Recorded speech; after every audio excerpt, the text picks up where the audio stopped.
Gospodže se mogući uvrediji i predaj v ruki žene i posramiji.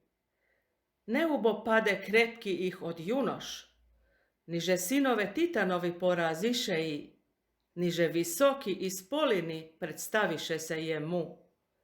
Na Judit, deči Merarova v krasote lica svojego razoriji. Svleče ubo se rizi vdovstva i obleče se rizoju veselja v radosti sinov Izrailevih.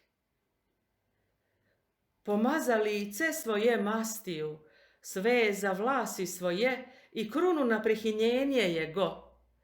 Sandalije je shitiše oči jego, krasotaje je stvori plenjenu dušu jego, useknu šiju jego mečem.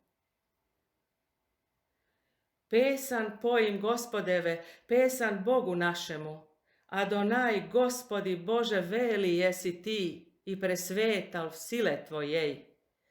Jegože niktože možeš pobediti, tebe da rabotajet vsaka tvar tvoja, jako reče i sazdana sut. Posla duh tvoj i stvorena sut, i nest iže protivu stanet glasu tvojemu. Gori od osnov podvignut se s vodami, kamenje jako vosk rastajet se pred licem tvojim, iže ubojet se tebe, velici budut pred toboju va vseh.